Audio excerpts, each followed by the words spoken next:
ನೋಡಿ, ಇದರ ಎಫೆಕ್ಟ್ ಈಗ ಚಿನ್ನದ ಮೇಲೂ ಕೂಡ ಆಗಿದೆ. 22 ಕ್ಯಾರೆಟ್ ಗ್ರಾಮ್ ಚಿನ್ನದ ಬೆಲೆ 500 ಚಿಲ್ಲರೆ ಕುಸಿದಿದೆ. ನಿನ್ನೆ ಇದ್ದಂಥ ಬೆಲೆಗೂ ಈಗಿದ್ದಂಥ ಬೆಲೆಯ ವ್ಯತ್ಯಾಸ ತೋರಿಸ್ತಾ ಇದ್ದೀವಿ. 15% ಬೆಲೆ ಕುಸಿತಗೊಂಡಿದೆ. 15%.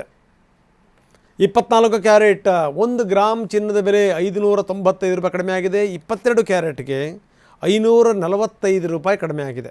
ನಿನ್ನೆ ತನಕ 24 ಕ್ಯಾರೆಟ್ ಗೋಲ್ಡ್ ರೇಟು ಈ 14,597 ರೂಪಾಯಿ ಇತ್ತು ಒಂದು ಗ್ರಾಮಿಗೆ. ನಿನ್ನೆ ತನಕ 22 ಕ್ಯಾರೆಟ್ ಚಿನ್ನದ ಬೆಲೆ 13,380 ರೂಪಾಯಿ ಇತ್ತು. ಈಗ 15% ಬೆಲೆ ಕಡಿಮೆ ಆಗಿದೆ.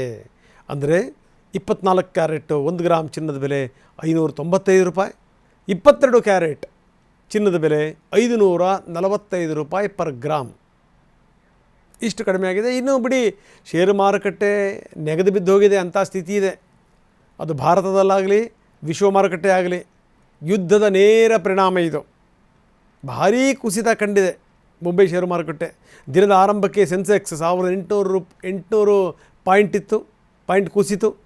ನಿಫ್ಟಿ 412 ಪಾಯಿಂಟ್ಗಳಷ್ಟು ಕುಸಿತ ಕಂಡಿದೆ. 412 ಪಾಯಿಂಟ್ಗಳಷ್ಟು ನೋಡಿ. Sensex 1800 point, Nifty 412 point.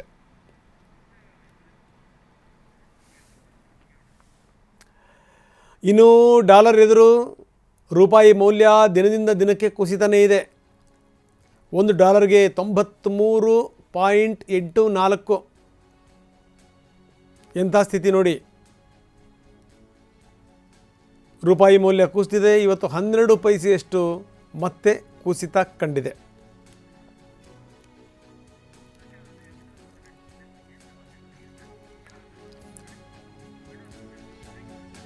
ಕೇವಲ ಇಷ್ಟು ಮಾತ್ರ ಅಲ್ಲ, ಏಷ್ಯಾದ ಮಾರುಕಟ್ಟೆ ಕೂಡ ಒಂದು ಲೆಕ್ಕದಲ್ಲಿ ಅಲುಗಾಡಿ ಹೋಗಿದೆ. ಅಲ್ಲೋಲ ಕಲ್ಲೋಲ ಸೃಷ್ಟಿಯಾಗಿದೆ. ಷೇರು ಮಾರುಕಟ್ಟೆಗಳಲ್ಲಿ ಭಾರೀ ಕುಸಿತ ಸಂಭವಿಸಿದೆ. ಹ್ಯಾಂಗ್ಸೆಂಗ್ ಸೂಚ್ಯಂಕದಲ್ಲಿ 3.3% ಇಳಿಕೆಯನ್ನು ದಾಖಲಿಸಲಾಗಿದೆ. ಶಾಂಘೈ ಕಾಂಪೋಸಿಟ್ ಸೂಚ್ಯಂಕ 2.3%.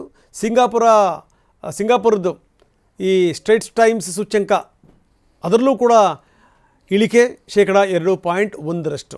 ಫಿಲಿಪೀನ್ಸ್ ಷೇರು ಮಾರುಕಟ್ಟೆ 3.17%. ಥೈಲ್ಯಾಂಡ್ ಮಾರುಕಟ್ಟೆ 2.1% ಇಳಿಕೆ ಕಂಡಿರೋದು. ಜಪಾನ್ನ ನಿಕ್ಕಿ ಸರಾಸರಿ ಸೂಚ್ಯಂಕ ಪತನ ಆಗಿರುವಂಥದ್ದು 3.4ರಿಂದ 3.5%. ಇದು ಅಲ್ಲಿ ಹೋಲಿಸ್ಕೊಂಡ್ರೆ ಬಹಳ ದೊಡ್ಡ ಪ್ರಮಾಣದ ಪತನ.